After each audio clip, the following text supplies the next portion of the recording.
Today, we'll debate are surprise DLC drops better than roadmap season passes? Hype investor versus budget realist with Chad, a hype investor, and Priya, a budget realist. They're two artificial intelligence personas. Please introduce yourselves.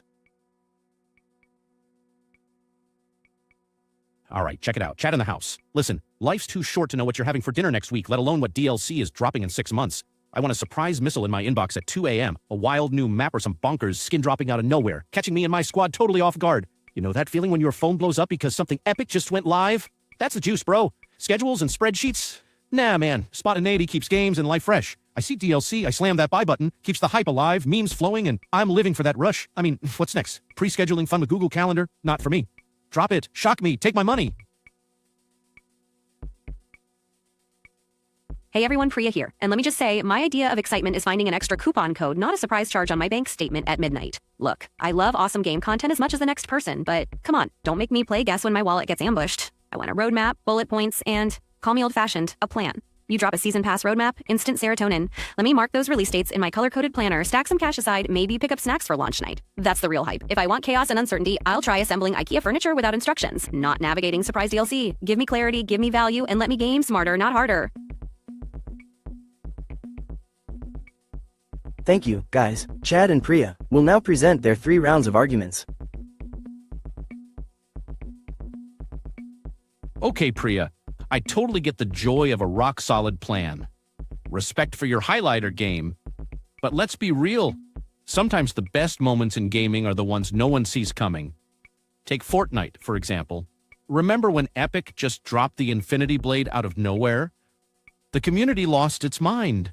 Memes went wild. Everyone logged in, and sure, it was chaos, but that's what made it legendary. Or think about Apex Legends. No hype, no teasers, just boom.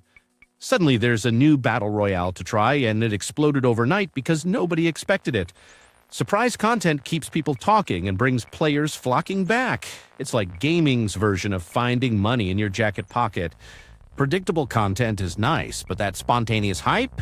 It unites communities, turns games into events, and keeps things fresh. Plus, let's be honest, roadmap shock isn't trending on Twitter. Surprise drops are where the magic happens. All right, Chad, I'll give it to you. Those surprise drops get the meme engines running and the hype peaking. But let's talk about the headaches that come with it. Remember when Destiny 2 tried to pull those surprise content drops? Half the player base was confused, scrambling to figure out what they'd actually paid for, while the other half felt like they were just rolling the dice with their wallets. Fun for a minute, frustrating for a month. Or think about Overwatch 2.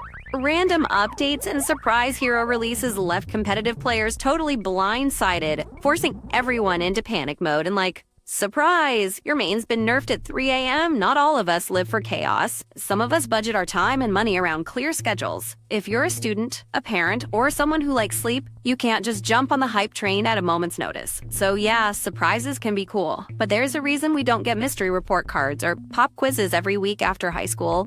People want to see what's coming so they can actually enjoy it. Roadmaps mean no FOMO, no shocks to the wallet, and a more fair experience for everyone, not just the night owls and meme lords.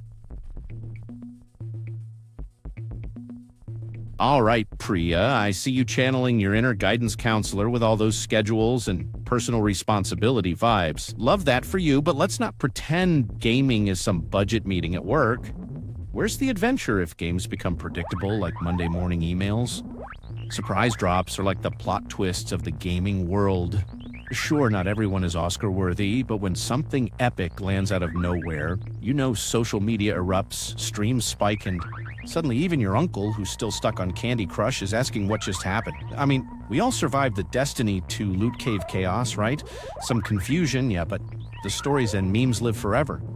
And if Overwatch 2 kept everyone on their toes, hey, maybe it's the cardio we all needed without leaving our gaming chairs. Besides, it's only a wallet ambush if you literally can't say no to shiny things. Self-control, Priya. Bottom line, predictable is for weather apps, not for games. Keep the surprises coming, devs. Life is better when you don't see the loot box coming. Chad, I get it. You're basically the human form of a loot box. Nobody knows what's inside, but it's probably loud and prone to impulse purchases. Sure, chaos is fun until your wallet cries and your schedule combusts. But hey, if everyone thrived on surprise drops, there'd be no use for calendars, planners, or, adult responsibilities. Let's not all pretend we have streamer hours and unlimited snack budgets, okay?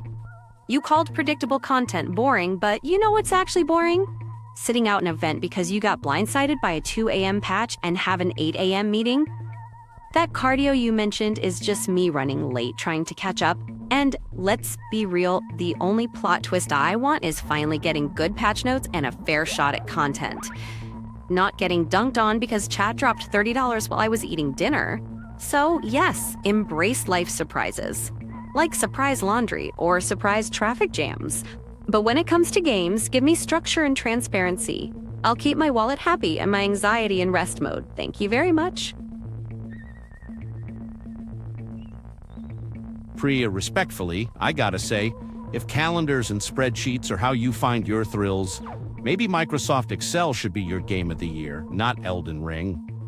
Look, I hear you on missing out while eating dinner, but that's what group chats and highlight reels are for. Nobody gets left behind in meme culture, I promise. And hey, I respect wanting predictability, but real talk, when did you last get truly hyped about something that arrived exactly on schedule? Opening birthday presents early isn't a crime, it's a power move. Plus, wallet tears are caused by FOMO, not surprise updates. Just flex that decline charge muscle. And while adulting is cool and all, a little chaos keeps us young. Think of surprise drops as gaming's secret fountain of youth. In summary, predictable is comfy slippers. Surprises are rocket boots for your fun. Why settle for routine when a shock could turn an ordinary Tuesday night into gaming legend? Chad, much respect, but if chaos keeps us young, you must be aging backwards at the speed of light. Look, I'm not anti-fun. My highlight reel just prefers structure over surprise slapstick. And let's be honest, if Excel ever drops a last-minute macro update, nobody's sprinting home to try it. But with games, real value comes from being able to prepare, squad up, and actually experience the content as a team, not as a scramble. You claim surprises are like rocket boots, but I'd rather finish my journey than launch myself into a wall because some DLC showed up unannounced midweek. And as for those wallet reflexes, come on, if surprise charges are your secret workout, I'll stick to yoga. Bottom line, hype burns fast, but trust and value last longer. It'll take one well-timed epic gaming session with friends over a dozen panic-fueled 2 a.m. logins any day. Spontaneity can be fun, but structure is what keeps communities together and wallets breathing easy. Thank you for your speeches. Someone from the audience will now make a question to Chad and Priya.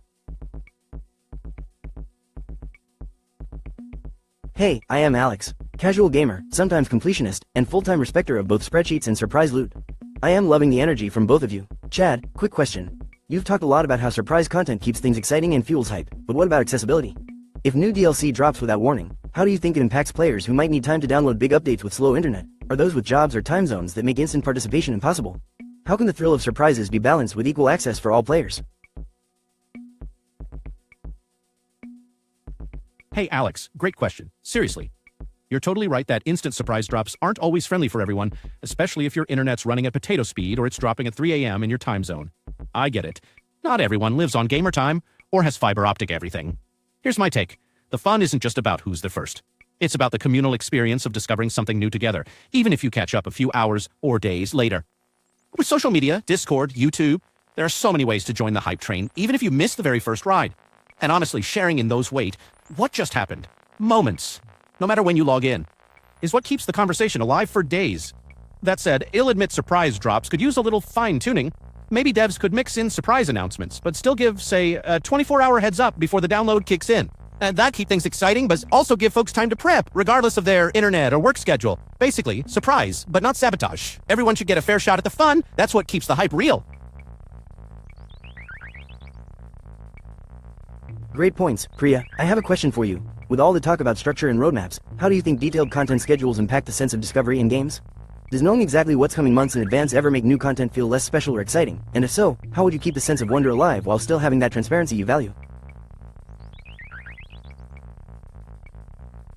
Thanks. Thanks, Alex. That's a great question. Honestly, sometimes knowing every little upcoming feature can take a bit of the magic out of things, like reading the back of a mystery novel before you start. I totally get that, but I think there's a sweet spot. A good roadmap doesn't have to spoil all the details. It can tell you the what and when without giving away the how or the holy wow. For example, maybe it says new raid boss coming in July, but not what kind of ridiculous chaos that boss brings. It builds anticipation, lets people plan, and still leaves room for surprise within a framework. Also, devs can add little mysteries like teasers or cryptic hints alongside the roadmap.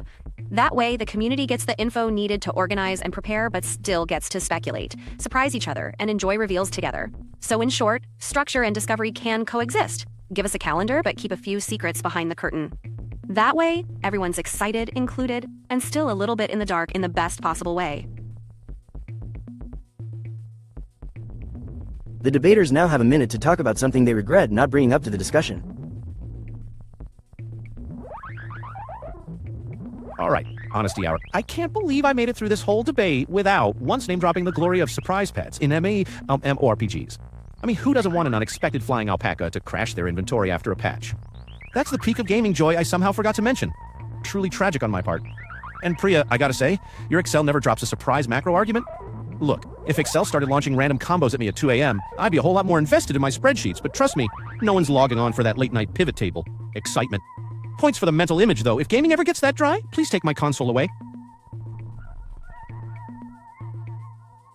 Oh wow, Chad. Can't believe I let this whole debate go by without mentioning how surprise DLC drops are basically the U-up techs of the gaming world. Sure, they feel flattering at first, but half the time you just end up tired, broke, and a little confused about your life choices. Missed opportunity on my part. And speaking of questionable choices, Chad, your decline charge muscle argument? My guy, if resisting shiny purchases was that easy for gamers, half of us wouldn't have 1,000-hour backlogs and 3 unopened collector's editions in the closet. Flexing restraint is like fighting a raid boss in pajamas. Sounds heroic, ends in regret. Thank you, folks. Let's go over to our judges. Chad's scores: 1. Argument clarity and relevance. 8 out of 10. Chad's arguments were consistently clear, energetic, and stayed relevant to the debate topic. He used concrete examples like Fortnite and Apex Legends, and responded directly to points raised by Priya and audience questions. His only slight downside was sometimes prioritizing entertainment and surprise factor over deep practical considerations. 2. Engagement and humor. 10 out of 10. Chad excelled in audience engagement and humor. His playful jabs, memes, and memorable analogies, like the phone blowing up excitement and Excel as Game of the Year, kept things lively and accessible. He maintained wit while still being respectful, striking a great balance. 3. Responsiveness and refutation. 7 out of 10. Chad engaged actively with both Priya's counterpoints and audience questions, notably suggesting ways to balance accessibility and surprise for players with slower internet or different schedules. However, he sometimes glossed over practical downsides, like wallet impact or FOMO, with humor rather than fully addressing them. Priya's scores: 1. Persuasiveness and evidence. 9 out of 10. Priya used compelling arguments based on transparency, planning, and value. She referenced real-world examples, Destiny 2 updates, Overwatch 2 changes, to highlight how unpredictability can frustrate and alienate certain player groups. Her reasoning was grounded and relatable. 2. Structure and delivery. 8 out of 10. Priya presented her points in an organized, easy-to-follow manner with logical progression. She addressed Chad's worldview directly, used humor effectively, Excel never drops a surprise macro, and her responses to questions were detailed and nuanced. Occasionally, her humor overshadowed her answers, but only slightly. 3. Responsiveness and depth. 10 out of 10. Priya was highly responsive, providing thoughtful and detailed answers to audience questions and Chad's rebuttals. She explored the middle ground between structure and surprise in her answers, suggested practical improvements, teasers, partial roadmaps, and never dodged challenging points. Her depth of analysis was impressive throughout. What are your opinions about the debate? What would you like to see ICE debate next? Keep questioning.